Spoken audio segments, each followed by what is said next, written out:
everyone. Welcome back to ESBR Boxing's YouTube channel. Delighted as always to be joined by Paul Kelly. We are in post-fight further reaction view mode. We've seen Inoue stop Yi Jong Kim earlier today inside 4 rounds. And yeah, now we're kind of want to have a bit of fun. Want to discuss basically, can anybody beat this guy? Will Naoya Inoue retire undefeated? 31 years old now, 29-0.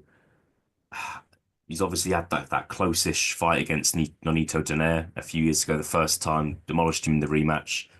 Had a tough fight against Lewis Neary last year where he got dropped. But apart from that, he's really not lost too many rounds in his career, I would argue. And we'll see. I think the world really needs a Naoya Inoue kind of super fight or him to be really challenged in the next 12 months. We're being told he's going to be fighting in Las Vegas in May.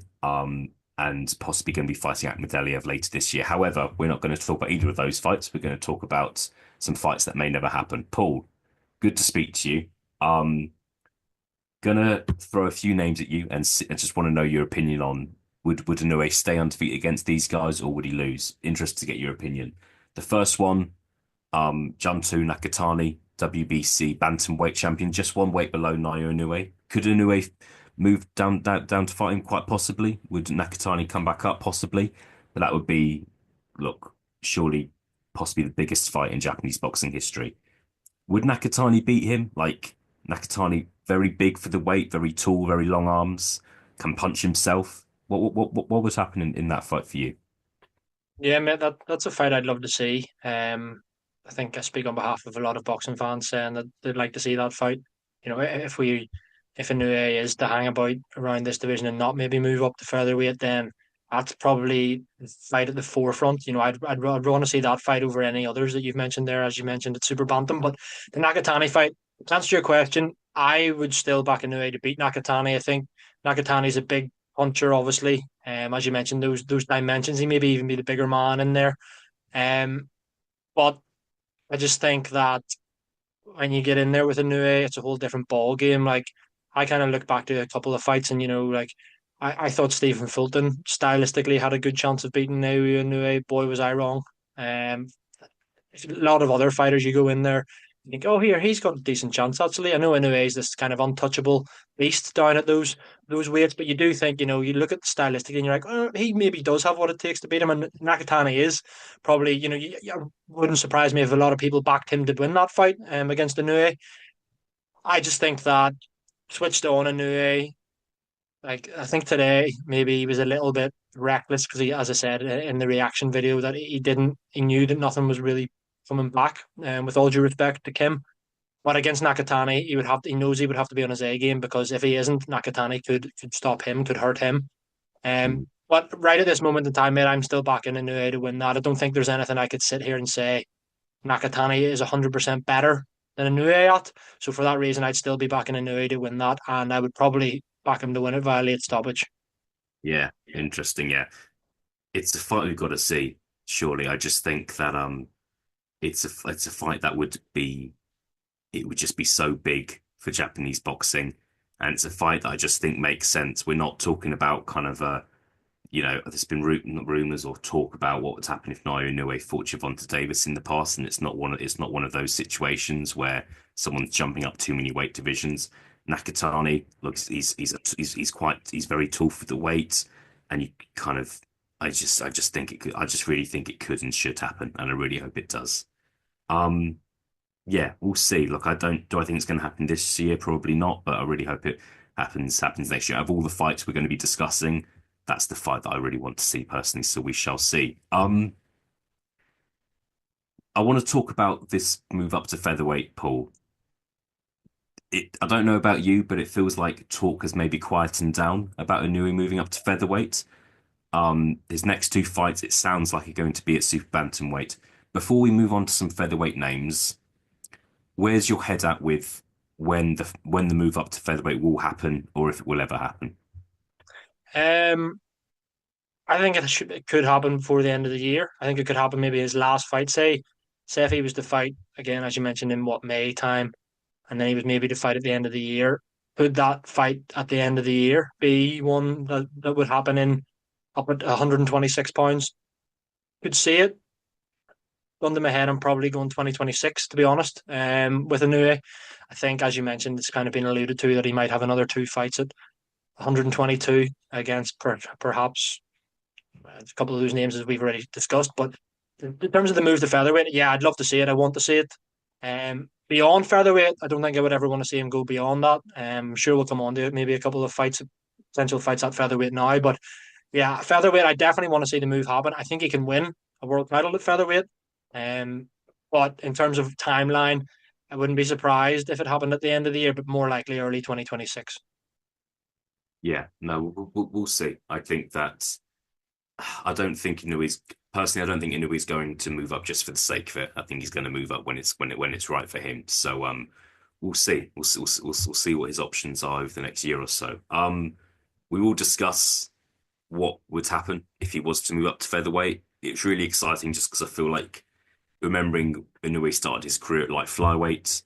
To go from light flyweight to featherweight is quite something, and it just feels like it's only a 4 pound difference between super bantamweight and featherweight, but it just feels like more, and it just feels like on the night when the first bell goes, how much bigger would or stronger would a Nick Ball or an Espinoza or a Figueroa be than Inoue? Um, we'll start with Rafael Espinoza, Paul. Very tall, 6'1", bit of a kind of a freak, really. To be that tall and to make that weight. Thoughts on that fight? It would be quite a spectacle, but who would win in your opinion? Yeah, I mean that is the word you use there is kind of freakish. I mean, it would look ridiculous in the ring, wouldn't it? You got to think that Rafael Espinoza walks around at like welterweight. You know what I mean? He definitely walks around at 140 ish. There maybe above that. He's 6'1". He has to walk around at that. I know he's very skinny and stuff, but like he's just going to dwarf Inoue in there. Like what weight does Inoue realistically walk around at out of camp? Probably around featherweight, maybe. You know, is he going to be fighting almost like not cutting, whereas he's fighting a guy who's 6'1" and almost walks around at like stone heavier than him? I mean, it's incredible when you kind of think about it. But I suppose if he can make the featherweight limit, Espinoza, um, I I think Inoue would lose to Rafael Espinoza. Um, I just think similar to Lomachenko going up to lightweight when he's not a lightweight, there comes a time when your talent just does get beaten by the size. And I think that would happen against a couple of names at featherweight. I could see Inoue winning a world title at featherweight. I definitely could, depending on who's in the opposite corner. But that name that you've thrown out there of Espinoza, I think if Inoue was to fight him in 2026, say, I would be backing Espinoza to win that just on pure size. Yeah, yeah, fair enough. That I can't disagree with you. I just think that no one, I just that no one can just keep on moving up in weight. Everyone has a limit, in my opinion. And I just think featherweight could, in my opinion, Inoue wouldn't. He's not going to move up to featherweight and blast everybody out. I think he would lose. It's just a case of who he would lose to, in my opinion. Nick Ball, Paul, Nick Ball, fighting TJ Dehenny in a couple of months' time. Is he fighting TJ Dehenny to maybe stop him quicker than Inoue did, which would maybe have like a narrative for a potential fight with him and Inoue end of this year, early next year. Who knows? Um, thoughts on that fight? Nick Ball, relentless, very kind of a big puncher as well. Been a world champion for a little while now. Your thoughts on that fight if it were to happen? Yeah, I'd love to see that fight. I think stylistically that would be a cracking fight because, as you mentioned, Nick Ball he's a wee machine, isn't he? He's got a good chin himself, from what I can see. That gas tank, as you mentioned, he's just relentless. Can go 36 minutes at a frantic pace, no problem. Um, he's also very like yeah, he's size wise, it's probably the most winnable fight for Inoue. At featherweight in terms of the champions right now, but at the same time, you're like what happens if he gets hit? Like you said, Nick Ball, not the biggest punch in featherweight, but he's still quite a big puncher.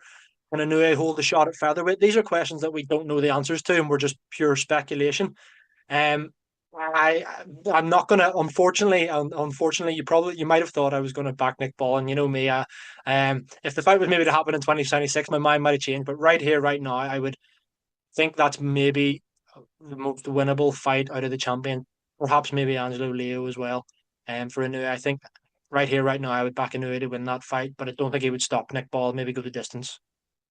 Fantastic. I think if he was to move up to featherweight, from an entertainment perspective, that's the fight I would most like to Yeah, see, just yeah, because of the stylistically both big punchers. How would Inoue take a shot from Nick Ball? We've seen Nick Ball stop a lot of his gut, a lot of the men he's been in with.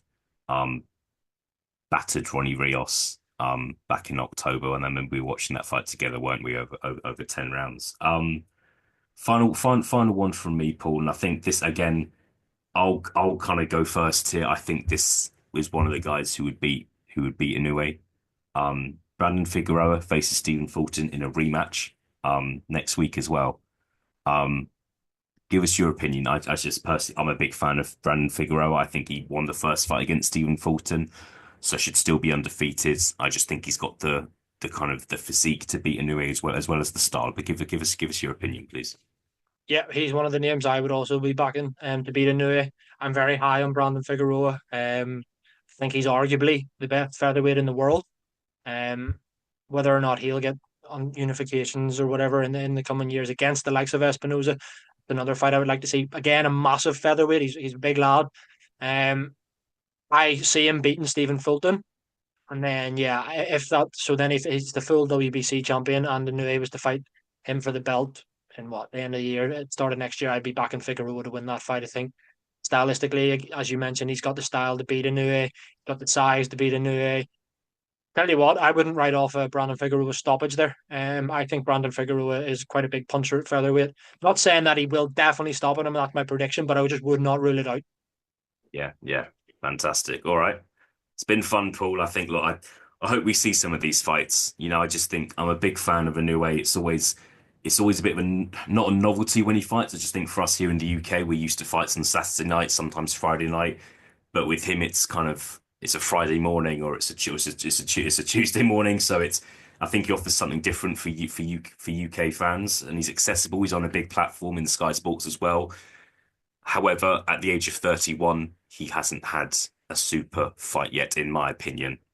And I think that needs to happen in the next 12 months or so. So we will see. Paul, good to be joined by you as always, and I'll speak to you again very, very soon. Thanks, mate. All the best.